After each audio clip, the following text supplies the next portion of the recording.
दिशो यश्चक्रे प्रज्ञाने तस्मै ज्येष्ठाय ब्रह्मणे नमः। यो भूतं च भव्यं च सर्वं यश्चादितिष्ठति स्वर्यस्य च केवलं तस्मै ज्येष्ठाय ब्रह्मणे नमः। तस्मै ज्येष्ठाय ब्रह्मणे नमः। आदरणीय सभी सज्जनों और मातृशक्ति, धार्मिक क्षेत्र में एक शब्द बहुत ही प्रचलित और आवश्यक है, उसे कहते हैं विश्वास। जहाँ भी धर्म का पुट कहीं आता है किसी विषय में, लोग कहते हैं जी ये तो मेरा इसका विश्वास है, इस पर अटल विश्वास है, और विश्वास है तो सही है। पर वो विश्वास क्या किसी असत्य बात के लिए भी विश्वास सही हो? चीनी मीठी होती है, विश्वास है हमारा चीनी मीठी होती है। अगर वो मीठी ना हो तो हम कहेंगे कि ये चीनी नहीं है। लेकिन यदि किसी कोई बालू के हिस्से को लेकर के, बालू लेकर के कहे मेरा विश्वास है कि ये चीनी है, तो विश्वास झूठा हो जाएगा। तो सीधी सी परिभाषा यदि विश्वास की जाए तो जो वस्तु जैसी है उसको वैसा मानना, ये विश्वास होता है। इस पर दृढ़ता होनी चाहिए। और जो वस्तु जैसी नहीं है उसको वैसा मानना, ये विश्वास नहीं है, ये अंधविश्वास है। बस विश्वास और अंधविश्वास के बीच में एक बड़ी महीन सी रेखा है, और लोग अंधविश्वास को विश्वास मान लेते हैं। अब देखिए, ये सृष्टि जो बनी हुई है, सभी मानते हैं इसको बनाने वाला मनुष्य नहीं है, कोई पशु नहीं है, कोई पक्षी नहीं है। जो बनाने वाला है उसी को लोग चाहे ईश्वर कहें, भगवान कहें, खुदा अल्लाह कहें, गॉड कहें, वाहेगुरु कह दें, या ऊपर वाला कह दें। ऊपर वाला बोल देते हैं लोग।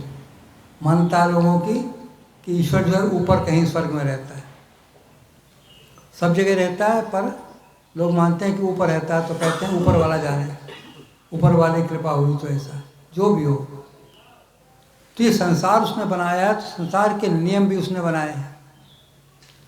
ऐसा हो नहीं सकता कि कोई इंजीनियर कोई मशीन बनावे और उस मशीन की टेक्नोलॉजी क्या है, उसको ऑपरेट कैसे करेंगे, चलाएंगे कैसे, इसके बारे में कोई पुस्तिका न दे, कोई पम्फलेट न दे, कोई लिटरेचर न दे, तो मशीन का उपयोग नहीं हो सकता।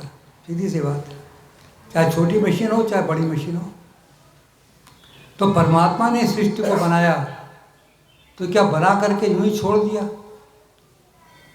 ये सृष्टि के क्या नियम हैं, कैसे संचालित होती है, सूर्य का क्या काम है, चंद्रमा का क्या काम है, पृथ्वी कहाँ घूमती है, कैसे घूमती है, कितना घूमती है, ये नियम पक्के कर दिए, और इन नियमों के अनुसार ही सारा काम चल रहा है। परमात्मा के नियम में कोई फेरबदल कर देगा, नहीं चल पाएगा। मनुष्य को कहा जाता है कि तुम इस रास्ते जाना, ऐसे ऐसे रास्ते जाना, उसके बाद भी मनुष्य भूल जाता है, कभी कभी ढिलाई कर देता है, सुस्ती कर देता है, या अज्ञानता हो सकती है उसकी, या आलस्य हो सकता है। लेकिन जो जड़ पदार्थ, ये पृथ्वी है, चंद्रमा है, दूसरे ग्रह हैं, ये तो कोई ज्ञानवान मनुष्य की तरह नहीं है। फिर भी परमात्मा ने जो नियम बना दिया है उसी नियम के अनुसार चलते हैं।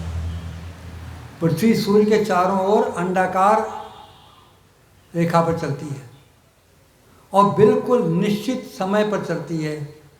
एक राउंड पूरा करने में उसको कितने दिन, कितने घंटे, कितने मिनट, सेकंड लगेंगे, निश्चित है, थोड़ा भी आगे पीछे नहीं होता। इसीलिए ज्योतिष वाले बता देते हैं कि आज से 100 साल के बाद भी सूर्य ग्रहण कब पड़ेगा, चंद्र ग्रहण कब पड़ेगा, कब से कब तक पड़ेगा, कहाँ दिखेगा, कहाँ नहीं दिखेगा। ये सारी बातें तभी संभव है जब परमात्मा के नियम अकाट्य हैं। तो परमात्मा ने वो ज्ञान कैसे दिया मनुष्यों को और कब दिया? सीधी सी बात है कि जब धरती पर मनुष्य आया, यदि उस समय परमात्मा ज्ञान न देता तो बाद तक जब ज्ञान देता तब तक के पीरियड में वो गलत काम करता, सही काम करता, तो परमात्मा उसको दंड किस आधार पर देता? इसलिए सीधी सी बुद्धिमानी वाली बात है कि जब परमात्मा ने मनुष्यों की पहली खेप सृष्टि पर डाली, पैदा किया, उसी के साथ में परमात्मा ने ज्ञान भी दे दिया, संविधान भी दे दिया, नियम भी बता दिए मनुष्यों को। उसी संविधान का नाम वेद है। 4 वेद और कुछ नहीं है, परमात्मा का संविधान है मनुष्यों के लिए। तुम्हें क्या करना है, क्या नहीं करना है, कैसे करना है, do, don't do, how to do, ये संविधान परमात्मा का बनाया हुआ है और सभी देशों के लिए, सभी ग्रहों पर रहने वाले मनुष्यों के लिए भी एक समान है। एक धरती पर रहने वालों के लिए तो समान है ही, कोई परिवर्तन नहीं है। ये लाखों करोड़ों वर्ष पहले भी वही था नियम, आज भी है और लाखों करोड़ों वर्ष बाद भी वही रहेगा। काले गोरे ऊंचे नीचे सभी जगह के रहने वालों के लिए एक समान नियम है, कोई इसमें संशोधन नहीं हो सकता।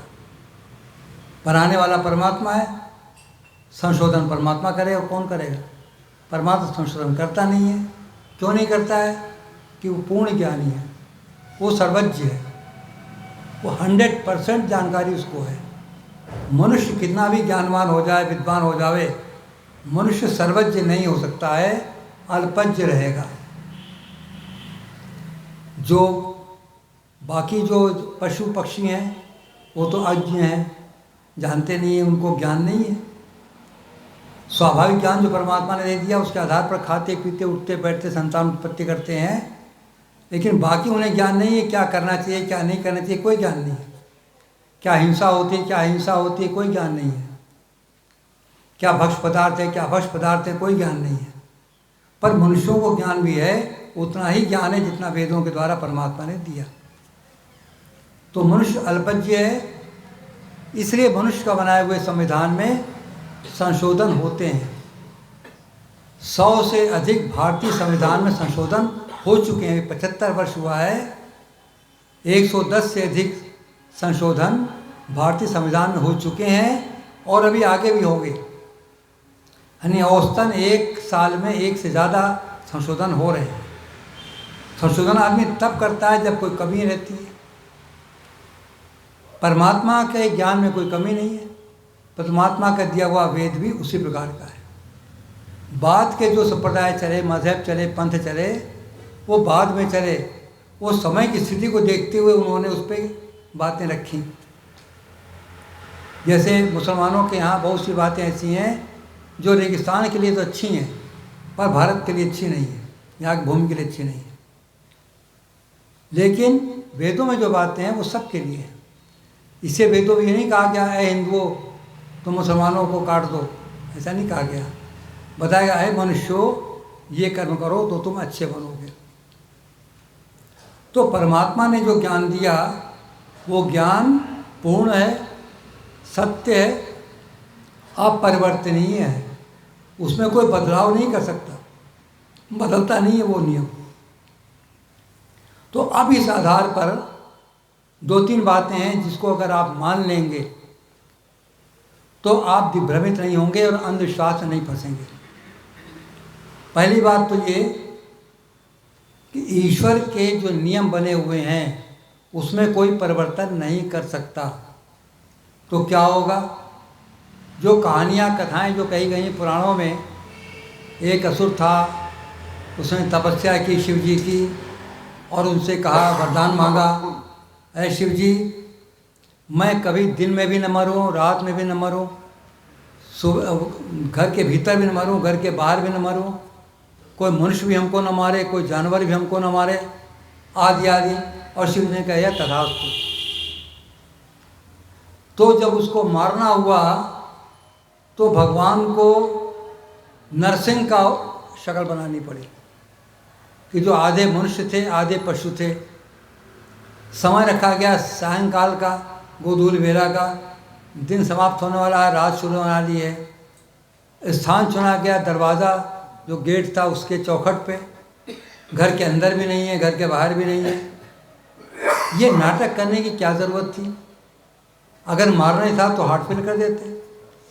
नरसिंह बन करके आए, यही तो कहा था कि न मनुष्य मारे न हमको पशु मारे, लेकिन दिल रुक जावे और आत्मा निकल जाए, इसका तो कोई दिया नहीं था वरदान। तमाम आप देखते हैं, अभी टीवी पे मैं देख रहा था कल परसों, एक व्यक्ति बहुत पहलवान, फर्स्ट क्लास बॉडी उसकी, डांस कर रहा था किसी फंक्शन में और नाचते नाचते गिरा और ख़त्म, गिरते गिरते। ऐसे कई केसेस सुने होंगे। कर सकता परमात्मा, पर उसके पहले तो बात यह है, क्या परमात्मा ऐसा वरदान दे सकता है? परमात्मा ने जो नियम बनाया कि जो पैदा हुआ है वो मरेगा, जो चीज़ बनी है वो बिगड़ेगी, जो आया है वो जाएगा, ये नियम बना दिया परमात्मा ने। आज तक कोई ऐसा नहीं हुआ, कोई जीव जंतु, न मनुष्य न पशु पक्षी, जो पैदा हुआ हो मरा ना हो, कोई नहीं हुआ आज तक। तो जब ये नियम उसका बना हुआ है तो ये वरदान कैसे दे सकता है परमात्मा? चाहे वो शिव हो, चाहे वो ब्रह्मा हो, चाहे विष्णु हो, चाहे कोई भी हो। और पुराणों में तो यहाँ तक भी है कि केवल ये भगवान लोग ही नहीं, जो 3 भगवान माने जाते हैं, तमाम देवी देवता वो भी वरदान दे देते हैं। सती है वो भी वरदान शाप देती है। पुराणों में कथा आती है कि एक सती थी जिसका पति को पोलियो था, उसकी टांगें बेकार थी, चल नहीं पाता था, पर था बेचारी, विषयागामी था वो। अब वो सती के मतलब ये निकाला जाता था, या हो सकता अभी लोग निकालते हों, कि पति की आज्ञा मानो, चाहे वो गलत हो, चाहे बुरी हो, लेकिन आज्ञा आपको पति की मानना है, सेवा पति की करना है। पति आपको मारे तो आप उसके हाथ में तेल लगाओ कि दर्द हो गया होगा तुम्हारा हाथ। तो वो सती जो थी वो अपने पति की इच्छा पूरी करने के लिए अपने पति को वेश्या के घर ले जाती थी। ये विचार करिए, पत्नी, और चूंकि वो चल नहीं सकता था और उसका आदेश था ले चलो हमको, तो कंधे पर उठा कर ले आती थी। तो मार्ग में एक बार ऐसा हुआ कि एक कोई योगी जी थे, वो पेड़ के ऊपर टांग फंसा करके उल्टे लटक करके साधना कर रहे थे। ये भी कमाल की बात है। तपस्या लोग समझते हैं, तपस्या ऐसे बेतुकी चीज़ करना, शरीर को कष्ट देना, उसका नाम तपस्या मानते हैं। ईश्वर के लगातार बिना कुछ और विचारे ईश्वर की उपासना करना, ध्यान करना, वो तपस्या होती है। पर मानते हैं क्या? कोई हाथ ऊपर कर दिया। मैं हरिद्वार में रहा, कुंभ मेले में मैं गया, तो एक सज्जन थे, कहते हैं 12 साल से या 20 साल से कब से हाथ ऊपर किए हुए हैं। उनके नाखून बढ़ करके यूँ लंबे लंबे हो गए थे और सब सिकुड़ गया था। कोई एक टांग उठा के खड़ा हुआ है। तो वो जो थे एक तथाकथित योगी, वो पेड़ की डाल पर टांग फंसाए हुए उल्टे लटके हुए थे, चमगादड़ की तरह। तो रोशनी अभी हुई नहीं थी, सूरज निकला नहीं था, अंधेरा था, रात थी। तो वो जा रही थी, दिखाई पड़ा नहीं, तो उसका योगी का सर जो है इस अपंग के पैर से लग गया, छू गया। तो योगी जी एकदम नाराज़ हो गए। पुराणों में योगी यदि नाराज़ भी हो जाते हैं, और जबकि धर्म का रक्षण है क्रोध न करना, नाराज़ हो गए। उन्होंने कहा कि ये जो अपंग व्यक्ति है, ये देखा नहीं उसने और इसको तुमने देखा नहीं, तो मैं शाप देता हूँ कि सूरज निकलते निकलते ये मर जाएगा, और तू जिसे बड़ा समझती है अपने इसको लेकर के सती बनी हुई है, तो विधवा हो जाएगी। अब वो तो सती थी, योगी जी तो उससे कम हो गए।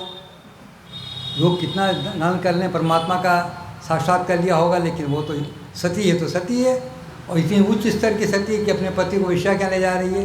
कितना बढ़िया सती है वो, सन्मार्ग दिखाने वाली। तो सती ने कहा कि अगर ऐसी बात है और मैं सती हूँ, तो मैं ये कहती हूँ कि सूरज निकलेगा ही नहीं। चलिए बात खत्म हो गई।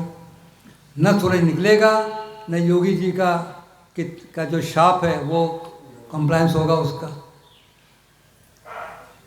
तो अब जब सूरज निकला नहीं और कुछ घंटे हो गए तो व्याकुलता बढ़ गई। अब ये उसमें नहीं लिखा हुआ पुराण में कि वो सती ले गई वेश्या के घर तक या वहीं खड़ी रही, पता नहीं। लेकिन अब त्राय त्राय मची, सूरज निकल नहीं रहा है तो बड़ी प्रॉब्लम हो गई। तब सब लोग आए, सती के पैर में छुआ और कहा कि सती अपना शाप वापस ले लो। तब उन्होंने बहुत मुश्किलों में इस शर्त पर लिया कि ये अपना शाप वापस करे योगी। अब बताइए, क्या किसी के शाप दे देने से या वरदान दे देने से सूरज का निकलना बंद हो जाएगा? सूरज से निकलना मतलब पृथ्वी का घूमना। पृथ्वी घूमती रहती है, जब सूर्य के सामने आती है दिन हो जाता है, पीछे ले जाती है, मतलब हम जहाँ बैठे हुए हैं वही सारे पीछे चला जाता है तो रात हो जाती है। तो सूरज नहीं निकलेगा कि मतलब क्या हुआ कि पृथ्वी नहीं घूमेगी। तो क्या पृथ्वी का घूमना जो परमात्मा का नियम है, एक सती या योगी या कोई देवता या कोई भी आदमी रोक सकता है? तो जितनी गाथाएं इस प्रकार की हैं जो कि प्रकृति के नियमों के विरुद्ध हैं, जो परमात्मा के नियमों के विरुद्ध हैं, वो सत्य नहीं है। जब सत्य नहीं है तो उनको सत्य मानना विपर्य कहलाता है। योग दर्शन की भाषा में विपर्य कहते हैं उल्टा ज्ञान। असत्य को सत्य मानना उसको कहते हैं विपर्य। तो ये जो विपर्य ज्ञान है कि परमात्मा के नियम में कोई दखलंदाजी कर सकता है, ये विश्वास नहीं है। लोग इसको विश्वास मानते हैं। आप कहिए कि नहीं ऐसा नहीं होता है, कहा जी हमें पूरा विश्वास है शिव जी के ऊपर। शिव जी जितने भोले हैं, अब शिव जी की भोलेपन की कथा सुना दें इसी विषय को स्पष्ट करने के लिए। बरेली के भीतर स्वामी दिव्यांग जी के साथ मैं भी गया था, वहाँ के आर्य समाज के कार्यक्रम में बुलाया गया था वहाँ पे। तो वहाँ के लोगों ने संपर्क किया जेल अधिकारियों से। जो बच्चों का जो कारागार था, बाल कारागार क्या कहते हैं उसको, तो उसमें कार्यक्रम रखा गया कि आप जाके बच्चों को उपदेश दीजिए, अपराधी हो गए अपराधी न होवे, ऐसा लोग करते रहते हैं। तो मैं स्वामी जी के साथ वहाँ पर गया। स्वामी जी ने कहा ठीक है, हम लोग दोनों आदमी उपदेश देंगे बाद में, पहले यहाँ का कोई बच्चा या कोई भी व्यक्ति कोई भजन सुनाए ईश्वर भक्ति का। तो एक सिपाही था, वो आ गया कि मैं सुनाऊंगा, सुनाओ। तो उसने जो भजन सुनाया उसका सारांश बता रहा हूँ आपको। भजन मुझे याद भी नहीं है, पर उसमें क्या बताया उसने ये मुझे याद है कि एक चोर था, वो मंदिर में घुसा और जो शिवलिंग के ऊपर जो कलसा था पीतल का था उसको चोरी करने के लिए, पर ऊंचाई पर था तो ज़मीन से खड़े होने पर हाथ नहीं पहुंचता था। तो वो जो शिवलिंग होता है उसी पे चढ़ गया वो, और चढ़ करके बगरे उसको उतार लिया जिसमें से पानी टपक रहा था शिव जी के सर के ऊपर, और उठा करके चला गया। तो जब वो मरा तो शिव जी ने कहा कि भाई ये चोर था, वो पापी था, उसको नर्क जाना चाहिए। नर्क लेने के यमदूत लोग पहुँचे वहाँ पर। तो शिव जी ने कहा कि अरे ये तो मेरा भक्त है, इसको आप कैसे नर्क ले जाएंगे, ये तो स्वर्ग जाना चाहिए इसको। क्योंकि लोग जो है समर्पण करते हैं, कुछ फूल पत्ती देते हैं, कुछ करते हैं, इसने अपने को पूरे को मुझको समर्पित कर दिया। मेरे ऊपर चढ़ा गया मतलब मुझको समर्पित कर दिया इसने अपने शरीर को पूरा। ये तो 100% हमारा भक्त है, तो इसको स्वर्ग जाना चाहिए। तो ऐसे हमारे भोले बाबा शिव जी हैं कि जिनको अगर आप बिना इच्छा के भी अगर आप उनका कुछ कर दीजिए, प्रणाम कर दीजिए, कुछ कर दीजिए, तो भोले बाबा ना खुश हो जाते हैं। एक और सज्जन थे ऑफिस में, कायस्थ थे, वो कहने लगे जी आप तो जानते हैं कि मैं खाने पीने वाला आदमी हूँ, मतलब मांस खाता हूँ, शराब पीता हूँ, रिश्वत लेता हूँ, सब काम करता हूँ, बुरे काम करता हूँ। अब मैं राम जी की, कृष्ण जी की कैसे भक्ति कर सकता हूँ, वो हमको स्वीकार नहीं करेंगे। तो हम तो अपने शिव जी के भक्त हैं, हमारे कमरे में शिव जी की फ़ोटो है। हम दिन भर जो भी ऑफिस में दुराचार करके आते हैं, मांस वास मीट वीट लेकर घर पे आते हैं, रात को सोने के पहले एक बार हाथ जोड़ के खड़े जाते हैं, अरे भोले बाबा आप सब पापों को क्षमा कर देने वाले हो, हम सबसे बड़े पापी हैं, तो हमको क्षमा कर देना करके हम हाथ जोड़ते हैं। एक बार हाथ जोड़ते हैं, भोले बाबा प्रसन्न हो जाते हैं। कविता भी सुनी होगी, आपने भजन सुना होगा कि तुमने इनको तारा, उनको तारा, उनको तारा, मुझको तारो तो जाने। चैलेंज करता है एक दुराचारी व्यक्ति, मैं महान दुराचारी हूँ, मुझको मोक्ष दिला दो। तो ऐसे जितने भी किस्से कहानियाँ हैं, जितनी भी मान्यताएं इसको कहते हैं, मान्यताएं हैं, वो सारी की सारी इस बात पर टिकी हुई हैं कि परमात्मा के नियम को कोई भी बदल सकता है। तो परमात्मा के नियम को कोई भी नहीं बदल सकता, ये अकाट्य तथ्य है, सत्य है। इसी प्रकार से ये मानना कि परमात्मा के अतिरिक्त भी कोई है सत्ता जो ये सारे कार्यों को संचालन कर रही है। डिपार्टमेंट अलग अलग है, ठीक है, हमारी सरकार में भी अलग अलग मिनिस्टर हैं, कोई होम मिनिस्टर है, कोई फॉरेन मिनिस्टर है, कोई फाइनेंस मिनिस्टर है, कोई डिफेंस मिनिस्टर है, अलग अलग विभागों को देख रहे हैं, पर सारे के सारे शासन नहीं कर रहे हैं। जो मुख्य शासनाधीश है वो कौन है? प्रधानमंत्री। प्रधानमंत्री के इच्छा के विरुद्ध कोई मंत्री अलग से कुछ नहीं कर सकता। तो कोई भी हो, चाहे घर हो, जिस घर के भीतर एक व्यक्ति मुख्य नहीं होता, सारे योगी मठ उजाड़ कहलाते, कहावत है। तो एक व्यक्ति होता है। इसी प्रकार से सृष्टि का बनाने वाला एक है, उसके अधीनस्थ कार्यकर्ता देवतागण हैं, पर वो परमात्मा के अधीन है। देवतागण भी दो प्रकार के हैं, चेतन देवता भी हैं, जड़ देवता भी हैं। माता पिता हैं, गुरु हैं, विद्वान हैं, बताते हैं लोगों को सही बात, रास्ता दिखाते हैं, पर वो परमात्मा के आज्ञा के विरुद्ध बताएंगे तो गलत होगा। परमात्मा की जो आज्ञा है उसको बताते हैं, चाहे वो आशाराम हो, चाहे जय गुरुदेव हों, चाहे वो किसी मत पंथ के हों, या गुरु नानक हों, या मोहम्मद हों, या ईसा मसीह हों, कोई भी हो, वो जो कुछ भी कहेंगे परमात्मा की आज्ञाओं को, परमात्मा के नियमों को रिले करेंगे, आप तक पहुंचाते हैं। तो वो वही कहेंगे, वही बात कही हुई उनकी मान्यता प्राप्त होगी कि जिसमें परमात्मा के नियमों की अवहेलना ना हो, उलट ना हो उसकी। जड़ देवता हैं, जैसे सूर्य देवता है, चंद्रमा है, पृथ्वी है, नदियां हैं, अग्नि है, वायु है, जल है, ये सारे के सारे देवता हैं, ये जड़ देवता है। इनमें अपनी कोई बुद्धि तो है नहीं, क्योंकि जड़ है, जड़ पदार्थ है, लेकिन परमात्मा के नियमों के अनुसार वो चल रहे हैं। जैसे अग्नि का गुण बना दिया परमात्मा ने, दाहकता, जलाना, तो अग्नि में जो डाला जाएगा उसको जला देगा। जल का काम है शीतलता, जल जो है शीतल कर देता है, ठंडा कर देता है। इन लोगों के जो अपने अपने गुण हैं, उन गुणों के अनुसार ही ये काम करते हैं। इस पर प्रश्न उठ सकता है कि जल भी तो जब गर्म हो जाता है तो फिर नहीं ठंडा पहुंचाता। तो जल जब गर्म हो जाता है तो उसमें अग्नि का गुण भी आ जाता है। ये अग्नि के भीतर वो जल पात्र में रख कर के अग्नि के ऊपर रखा गया है, या कोई गर्म चीज़ पानी में डाली गई है तब जल गर्म हुआ है। तो जो गर्मी उसकी है, जो दाहकता का गुण है, वो अग्नि के संपर्क में आने से हुआ है, जल ठंडा होता है। इसीलिए गर्म जल भी यदि गर्म लोहे पर डाल दिया जाए तो वो लोहा ठंडा हो जाता है, क्योंकि उसका गुण है शीतलता। तो जड़ जितने पदार्थ हैं परमात्मा के बनाए हुए हैं, उस हिसाब से काम करते हैं।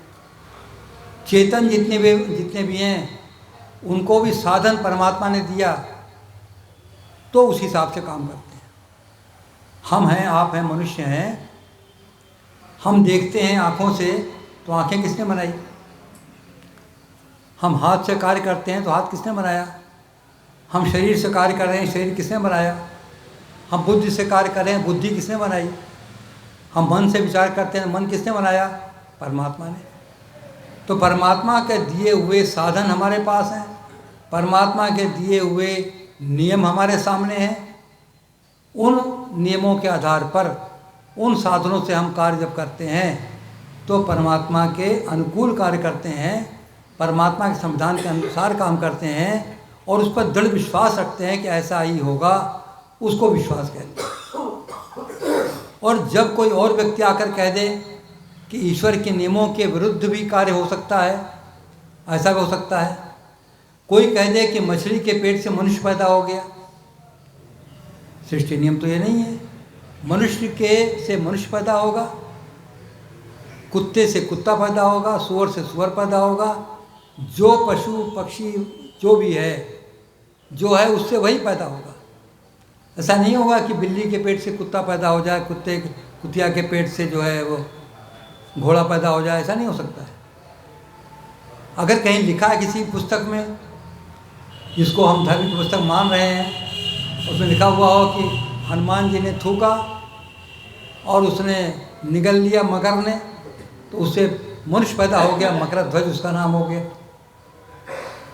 तो वो गलत है और गलत बात लिखी हुई है, तो वो धर्म पुस्तक नहीं है। क्योंकि धर्म किसको कहते हैं? धर्म कहते हैं परमात्मा के जो नियम बनाए हुए हैं, अकाट नियम बनाए हुए हैं, उन पर चलना, उनको धारण करना। जिसको धारण किया जाए परमात्मा के नियमों को, आदेशों को, उसका नाम धर्म है। और उसके विपरीत जो हो, जो परमात्मा के नियम नहीं है, उस नियम को धारण किया जाए, उसको अधर्म कहते हैं। तो बात तो असलियत ये है कि इस समय बहुत सी मान्यताएं, गलत मान्यताएं सभी मतों में, मज़हबों में, सभी संप्रदायों में इस प्रकार से फैली हुई हैं कि जो लोग अधर्म को धर्म कहते हैं, जो चीज़ अधर्म है उसको धर्म कहेंगे। हमें दिखाई पड़ रहा है कि ये पत्थर है, पत्थर से कलाकार ने काट काट करके बना दिया, शक्ल बना दिया, मनुष्य की बना दिया, चाहे वो पक्षी की बना दिया, चाहे वो पशु की बना दिया, चाहे कुछ बना दिया, चाहे गुलदस्ता बना दिया। आप जाइए देखिए, तमाम महलों में और बड़े बड़े उसमें मूर्तियाँ एक से एक मिलती हैं। मूर्ति बनाने वाले बनाते हैं, तरह तरह की बनाते हैं। तो वो कुछ भी मनुष्य बना सकता है, पर वो बना किससे? पत्थर से बना है। तो उस पत्थर को पत्थर मानना, ये तो सत्य हुआ, और पत्थर को पत्थर न मानना, यह सत्य हो गया। जो जीवित हैं हम और आप, जीवित लोगों में क्या गुण होते हैं? इच्छा, द्वेष, प्रयत्न, सुख दुख और ज्ञान, ये न्याय दर्शन बताता है। जो ज्ञान जिसमें होता है, आप गर्म चीज़ डाल दीजिए आग में तो उसको जलन लगेगी, पानी में ठंडे पानी डाल दीजिए ठंडक लगेगी, भूख लगेगी, प्यास लगेगी, खून बनेगा, बुद्धि काम करेगी। जिसमें ऐसा है वो चेतन है। चाहे वो चींटी हो वो भी चेतन है, चाहे हाथी है वो भी चेतन है, चाहे वो गधा हो, उल्लू हो, वो भी चेतन है। जिसका स्वभाव जैसा वैसा चेतन है। लेकिन आप जड़ को चेतन कहते हैं, ये माइक है, ये जड़ है, इसमें कोई ज्ञान नहीं है। इसको हम चेतन कहते हैं तो ये अज्ञान है। और जो हमारा सही ज्ञान होना चाहिए, इसके उल्टा है, अर्थात जो चीज़ जैसी है उसको न मानना, ये विपर्य, उल्टा ज्ञान। तो उल्टा ज्ञान जो मनुष्य रखता है वो धार्मिक कैसे हो जाएगा? वो तो अधार्मिक होगा। अब परमात्मा के दृष्टि में वो व्यक्ति कैसा होगा? परमात्मा ने मनुष्य को भेजा है संसार के भीतर, मनुष्य बना करके भेजा है जीवात्मा को, तो कुछ विशेषता है। यही जीवात्मा तो गधे में भी है, ये जीवात्मा तो चिड़ियों में, चींटी में भी है, ये जीवात्मा मनुष्य में है। तो मनुष्य के भीतर जीवात्मा जब आया है, मनुष्य शरीर पाया है उसने, तो विशेष बात यह है कि उसको विशेष ज्ञान है, नैमित्तिक ज्ञान है, उसको दूसरे से जान सकता है। वेदों के द्वारा या विद्वानों के द्वारा वेद की बातों को सुन करके हम जान सकते हैं हमारा कर्तव्य क्या है, कर्तव्य क्या है, पूजा कैसे होना चाहिए, भोजन क्या करना चाहिए, क्या नहीं करना चाहिए।